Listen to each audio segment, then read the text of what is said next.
ಅಂತ ಹೇಳ್ತಾರೆ. ಗುರುವಿನ ಗುಲಾಮನಾಗುವ ತನಕ ದೊರೆಯದಣ್ಣ ಮುಕುತಿ ಅಂತ ಹೇಳ್ತಾರಲ್ಲ, ನಾವೆಲ್ಲ ಗುರುವಿನ ಗುಲಾಮನಾಗಿ ಗುರುವಿನ ಸೇವೆಯನ್ನ ಮಾಡ್ತಾ ಬದುಕ್ತಕ್ಕಂತಹ ಜೀವಿಗಳಾಗಬೇಕು ನಾವೆಲ್ಲ. ಯಾಕಂದ್ರ ಗುರು ಅನ್ನುವಂಥವನು ಆತ ಒಬ್ಬ ವ್ಯಕ್ತಿ ಅಲ್ಲ, ಅದು ಒಂದು ಶಕ್ತಿಯಾಗಿರ್ತಕ್ಕಂಥದ್ದು. ಇವತ್ತು ನಾನು ಒಂದನ್ನ ಹೇಳಲಿಕ್ಕಿಂತ ಇಚ್ಛಪಡ್ತಕ್ಕಂಥದ್ದು ಯಾವುದನ್ನ ತಿಳ್ಕೊಂಡ ಕೇಳಿದ್ರೆ, ಇವತ್ತು ಚಿಂಚಣಿಯ ಗ್ರಾಮದ ಇವೆಲ್ಲ ಏನು ಸಮಸ್ತ ಭಕ್ತಾದಿಗಳೆಲ್ಲ ನಿಮ್ಮೆಲ್ಲರೂ ಬಹಳ ಪುಣ್ಯವಂತರು ಹೊತ್ತಿಕೊಂಡು ಅನಿಸ್ತದೆ. ಯಾಕಂದ್ರ ಒಬ್ಬ ಒಳ್ಳೆಯ ಗುರುಗಳನ್ನ ನೀವೆಲ್ಲಿಂದ ಇವತ್ತಿನ ದಿವಸ ಪಡೆದುಕೊಂಡಿರ್ತಕ್ಕಂಥವು, ತಪಸ್ಸಿನ ಫಲವನ್ನ ಪಡೆದುಕೊಂಡಿರ್ತಕ್ಕಂತಹ ಯಾವ ಪ್ರವಚನ ವಾಗ್ಮಿಗಳಾಗಿರ್ತಕ್ಕಂಥವರಾಗಿರ್ಬೋದು, ಅಂತಹ ಯಾವ ಶ್ರೇಷ್ಠವಾಗಿರ್ತಕ್ಕಂತಹ ಗುರುಗಳನ್ನ ನೀವೆಲ್ಲ ಪಡೆದುಕೊಂಡಿರಂದ್ರ ಇದು ನಿಮ್ಮೆಲ್ಲರ ಪುಣ್ಯ ಭಾಗ್ಯ ಅಂತ ತಿಳ್ಕೊಂಡು ನಾನು ಇಚ್ಛಿಸಲಿಕ್ಕೆ ಅಂತ ಪಡ್ಕೊಳ್ತಕ್ಕಂಥವು.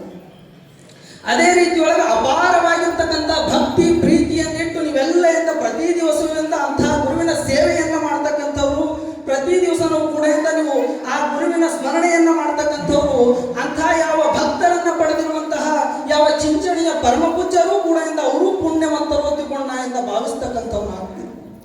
ಹಂಗ ನಾವೆಲ್ಲ ಗುರುವಿನ ಸಾನ್ನಿಧ್ಯದೊಳಗಿದ್ಕೊಂಡು, ನಾವೆಲ್ಲ ಗುರುವಿನ ಮಾರ್ಗದರ್ಶನದೊಳಗೆ ಇಟ್ಕೊಂಡು ಬದುಕುವಂತಹ ಜೀವಿಗಳಾಗಬೇಕು ನಾವೆಲ್ಲ. ಯಾಕಂದ್ರ ಗುರು ನಮ್ಮ ಬದುಕಿಗೆ, ಗುರು ಅನ್ನುವಂತಹ ಈ ಪದದ ಅರ್ಥ ಏನು ತಿಳ್ಕೊಂಡಿದೆ ಕೇಳಿದ್ರ, ಗುರು ಗು ಅಂದ್ರೆ ಅಂಧಕಾರ, ಗು ಅಂದ್ರೆ ಬೆಳಗ್ತಕ್ಕಂಥವು.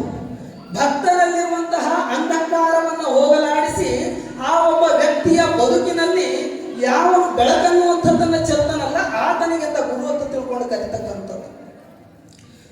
ಯಾವ ಭಕ್ತನಲ್ಲಿ ಆತನಲ್ಲಿರುವಂತಹ ಅಂಧಕಾರವನ್ನು ಹೋಗಲಾಡಿಸಿ ಆತನ ಬದುಕಿಗೆ ಬೆಳಕನ್ನು ನೀಡತಕ್ಕಂಥವನು, ಆತನ ಬದುಕಿಗೆ ಮಾರ್ಗದರ್ಶನವಾಗ್ತಕ್ಕಂಥವರನ್ನ ನಾವು ಗುರು ಅಂತ ತಿಳ್ಕೊಂಡಿಂದ ಕೇಳ್ತೀವಿ.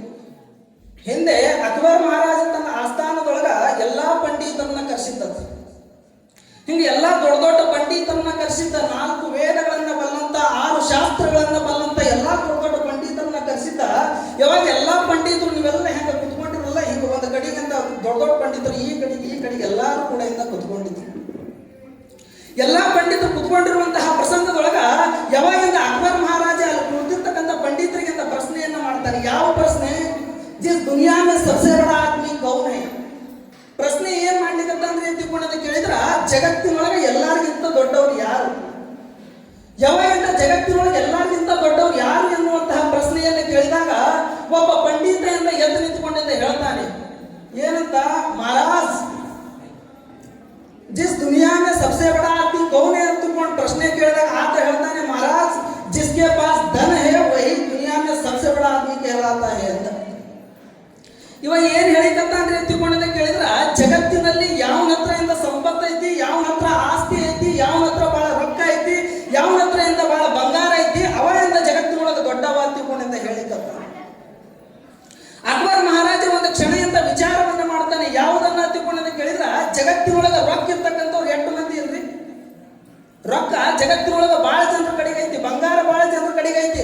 ಆದ್ರ ದೊಡ್ಡ ದೊಡ್ಡ ಶ್ರೀಮಂತರದಾರ, ದೊಡ್ಡ ದೊಡ್ಡ ಅಗರ್ಭ ಶ್ರೀಮಂತರದಾರ ತಿಳ್ಕೊಂಡು ಅವ್ರದ್ದು ಹೋಗಿಂದ ನಾವು ಪಾದ ಬರ್ತೀವಿ ಅಂದ್ರೆ ಎಂದಾದ್ರು ಅವ್ರ ಪಾದಕ್ಕೆ ನಾವು ಹಣಿಸ್ತಕ್ಕಂಥವ್ರೇನು ಇಲ್ಲ. ಅವ್ರ ಫೋಟೋ ಇಟ್ಟಿಂದ ನಾವು ಎಂದೂ ಕೂಡ ಪೂಜೆ ಅನ್ನುವಂಥದ್ರಿಂದ ಮಾಡತಕ್ಕಂಥವ್ರಲ್ಲ. ಅಕ್ಬರ್ ಮಹಾರಾಜ ವಿಚಾರ ಮಾಡಿ ಹೇಳ್ತಾನೆ, ಯಾವಾಗಿಂದ ಧನ ಇರ್ತಕ್ಕಂಥವ್ನು ಜಗತ್ತಿನೊಳಗಿಂದ ದೊಡ್ಡವನಾಗಲಿಕ್ಕೆ ಬರ್ತಕ್ಕಂಥವ್ನು.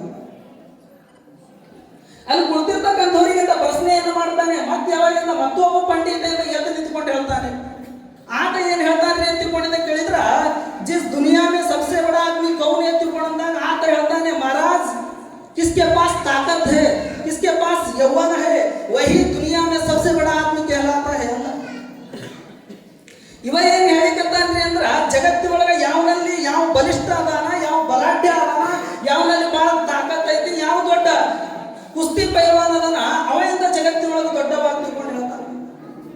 ನಾವೆಲ್ಲ ಒಂದನ್ನ ವಿಚಾರ ಮಾಡಬೇಕು. ಜಗತ್ತಿನೊಳಗೆ ಎಲ್ಲರ ಕುಸ್ತಿ ಪೈಲ್ವಾನ್ಗಳಾಗಿರ್ತಕ್ಕಂಥವ್ರು, ಎಲ್ಲರ ದಪ್ಪ ಇರ್ತಕ್ಕಂಥವ್ರು, ಇವರೆಲ್ಲ ದೊಡ್ಡವರಾಗ್ಲಿಕ್ಕೆ ಬರ್ತದೇನ್ರಿ? ಇವ್ರು ಯಾರು ಕೂಡ ದೊಡ್ಡವರಾಗ್ಲಿಕ್ಕೆ ಅಂತ ಬರ್ತಕ್ಕಂಥದ್ದಲ್ಲ. ನೋಡ್ಬೇಕು ನೀವು, ದೊಡ್ಡ ದೊಡ್ಡ ಸಾಹುಕಾರ ಆಗಿರ್ತಕ್ಕಂಥವ್ರು ಹೊಟ್ಟೆ ಬಿಟ್ಕೊಂಡು ಕಟ್ಟಿಗೆಂದ ಕೂತಿರ್ತಾರೆ ಎಷ್ಟೋವರೆಗೆ. ಯಾವ ದೊಡ್ಡ ಸಾಹುಕಾರ ನೋಡ್ಬೇಕ್ರಿ, ಬೇಕಾಬಿಟ್ಟಿ ಭಗವಂತ ಬೇಕಾದಾಗ ಕೊಟ್ಟಿರ್ತಾರ. ಆದ್ರೂ ಒಂದ್ ದಿವ್ಸ ಚಲೋ ಅಂಗಿ ಹಾಕೊಂಡ್ರ ಬರೇ ಹರಕು ಬನ್ನೇನ್ ಹಾಕೊಂಡು ಕಟ್ಟಿ ಕೂತಿರ್ತಾವ. ಯಾವ ಒಬ್ಬ ದೊಡ್ಡ ಸಾಹುಕಾರನ್ನ ಹಿಂಗ ಕಟ್ಟಿ ಕೂತ್ಕೊಂಡಿದ್ದಂತ ಒಂದು ಸಣ್ಣ ಹುಡುಗ ಅವ್ನ ಮನೆ ಮುಂದಿನ ಹಿಂಗ ಹಾಯಿಸಿ ಹೋಗ್ತಿರ್ಬೇಕಾ ಸಾವುಕಾರನ ನೋಡಿ ನಕ್ಕದ. ನಕ್ಕಿದ ಕೂಡಲೇ ಅವ ಸಾವುಕಾರ ಏನ್ ಮಾಡ್ದ, ಹೋಗಿ ಆ ಹುಡುಗನ ಕರ್ಕೊಂಡ್ ಬರ್ಲಿ ಅಂತ ತಿಳ್ಕೊಂಡು ಎಲ್ಲ ಆಳ ಮನುಷ್ಯರನಿಂದ ಕಳಿಸಿದ.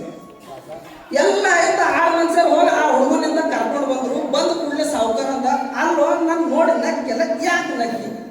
ಅವ ಬ್ಯಾಡ್ ಬಿಡ್ರಿ ಸಾವುಕಾರ ನೀನು ಬ್ಯಾಡ್ ಬಿಡ್ರಿ. ಅಲ್ಲೋ ನೀ ಯಾಕೆ ನಕ್ಕಿ? ನಿನಗೆಲ್ಲ ಸನ್ಮಾನ ಮಾಡೋದಿ, ನೀನು ಯಾಕೆ ನಕ್ಕಿ ಹೇಳು? ಬ್ಯಾಡ್ ಬಿಡ್ರಿ ಸಾವುಕಾರ ಅಂತ ಅವ ಅಂತಾರೆ. ಇಲ್ಲ ನೀ ಹೇಳೇಬೇಕಂತ ತಿಳ್ಕೊಂಡು ಒತ್ತಾಯ ಮಾಡ್ದ. ಅವಾಗಿಂದ ಆ ಹುಡುಗಂದದ, ಸಾವುಕಾರ ನೀನು ನೋಡಿ ನಕ್ಕಿ ಅಂತ ತಿಳ್ಕೊಂಡು ಅಂತಿದಲ್ಲ, ನಾನು ನೀನು ನೋಡಿ ಯಾಕೆ ನಕ್ಕಿ ಅಂದ್ರ, ಇಟ್ಟು ದೊಡ್ಡ ಶರೀರ ಇಟ್ಟು ದೊಡ್ಡ ಹೊಟ್ಟಿ ಬಿಟ್ಕೊಂಡಿದೆಯಲ್ಲ, ನಾಳೆ ದಿವಸ ನೀ ಸಾತ್ತಂದ್ರ ತಲವಾರದಾಗಿಂದ ನೀನು ಹೆಣ ಹಿಡಿಯಂಗಿಲ್ಲ, ಹೊರಗೆ ಹ್ಯಾಂಗೆ ತರೋದು ಅಂತ ತಿಳ್ಕೊಂಡು ನಕ್ಕಿ ಅಂತ ಅಂದ್ಕೊಂಡೆ. ಹೇಳ್ತೀನಿ ಸಾವುಕಾರಿಗೆ ಅಂತ ಸಿಟ್ಟು ಬರ್ಬಾರ್ದು. ಅವ ಅಂತ ಇದು ನನ್ನ ಮನೆಯವ್ರೇ ವಿಚಾರ ಮಾಡಿಲ್ಲ, ನಾ ಸಾತ್ರ ನನ್ನ ಹೆಣ ಹೆಂಗೆ ಹೊರಗೆ ನೀ ಆಗಲಿ ಅಂತ ನನ್ನ ಸಹಾಯ ಹೊಡಿಬೇಕಂತಿದ ತಿಳ್ಕೊಂಡು ಕಟ್ಟಲಿ ತಿಳ್ಕೊಂಡು ಅವ್ನಿಗೆ ಕಟ್ಟಿ ಅಂದ್ರೆ ಆಳ ಮನುಷ್ಯ ಕಂಬ ಕಟ್ಟಿ ಅಂತ ಹೊಡಿಲಕತ್ತು. ಹುಡುಗರಿಂದ ಒಂದು ಸಾವು ಹೊಡಿಲಕತ್ತು. ಇದು ಹೊಡೆದು ಯಾರಿಗೆ ಗೊತ್ತಾದ್ರಿ ಅಂತ ತಿಳ್ಕೊಂಡಿದ್ದ ಕೇಳಿದ್ರೆ ಮನೆಗೆ ಅವ್ರ ಅಪ್ಪ ಕೂತಿದ, ಅವ್ರ ಅಪ್ಪ ಗೊತ್ತೈತಿ ಹಿಂಗೆ ಸಾವುಕಾರ ನಿನ್ನ ಮಗನ ಕಟ್ಟಿ ಅಂತ ಹೊಡಿಲಕತ್ತ. ಅವ ಓಡ್ಕೊಂತ ಬಂದ, ಸಾವುಕಾರ ಯಾಕೆ ನನ್ನ ಮನೆಗೆ ಹೊಡ್ಲಕತ್ತಿದಿ? ಅಲ್ವೋ ನಿನ್ನ ಮಗ ನಾನು ನೋಡಿ ನಕ್ಕ. ಯಾಕೆ ನಕ್ಕಿ ಅಂದ್ರೆ ನಾಳೆ ದಿವಸ ನಾ ಸಾತ್ರ ತರಬಾಗದ ನಾನು ಹೆಣ ಹಿಡಿಯಾಗಿಲ್ಲ ಅಂತ ಹೊರಗೆ ತರೋದು ಹಂಗಂತ ನಗ್ತ ಅದಕ್ಕೆ ಹೊಡಿಲಕತ್ತೀನಿ. ಅವ್ರ ಅಪ್ಪರು ಸುಮ್ ಕುಂದಿರ್ಬೇಕಿಲ್ಲ. ಅವ ಅಂತ ಉಚ್ಕೊಟ್ಟು ಅವ್ನು ನೋಡಿ ನೀ ಯಾಕೆ ನಗ್ಲಾಕ ನಕ್ಕ್ಯಾರ ನಕ್ಕಿ. ಅಲ್ಲ ನಾಳೆ ದಿವಸ ಅವ ಸಾತ್ರ ತರಬಾಗದಾಗ ಹೆಣ ಹಿಡಿದ್ರ ಹೊರಗೆ ತರುವಲ್ರ, ಇಲ್ಲಂದ್ರೆ ಸಣ್ಣಗೆ ಕಡ್ದು ಬುಟ್ಟಿ ಹಾಕಿ ತುಂಬಿಕೊಂಡು ಬರ್ಬೋದು. ಅತ್ತೊಂಡು ನಿನಗೆ ಏನು ಮಾಡಲ್ಲ ಅಂದು ಕೂಡಲೇ ಅವ ಹಂಗ ಇವ ಮಗ ಇವ ಸಾತ್ರ ಹೆಣ ಹೊರಗೆ ಹಾಕ್ತಾರೋದಂತ ಇವ ನೋಡಿ ಸಣ್ಣ ಕಡಿತೀನಂತಲ್ಲ ಕಟ್ಟಲಿ ನಮ್ಮ ಹೇಳ್ತೀನಿ ನಿಮ್ಗೆ. ಅವ್ರ ಅಪ್ಪದ್ರು ಕಟ್ಟಿಂದ ಹೊಡಿಲಕತ್ರಿ ಸಾವುಕಾರ ಒಂದು ಸಾವನು. ಇದು ಇವ್ರ ಅಪ್ಪ ಗೊತ್ತೈತಿ, ಇವ್ರ ಅಜ್ಜಿದ್ದು ಮನ್ಯಾಗ. ಅವ ಓಡ್ಕೊಂತ ಬಂದ, ಸಾವುಕಾರ ನನ್ನ ಮಗನ್ನ ನನ್ನ ಮೊಮ್ಮಗನ್ನ ಯಾಕೆ ಹೊಡಿಲಕತ್ತಿ? ಯಾಕೆ ಅಲ್ವ ನಿನ್ ಮೊಮ್ಮಗ ನೋಡಿದ್ರ ನಾ ಸತ್ತ ಮೇಲೆ ಹೆಣ ಹೆಂಗೆ ಹೊರಗೆ ತರೋದು ತಿಳ್ಕೊಂಡು ಇವ ನಗ್ತಾನ.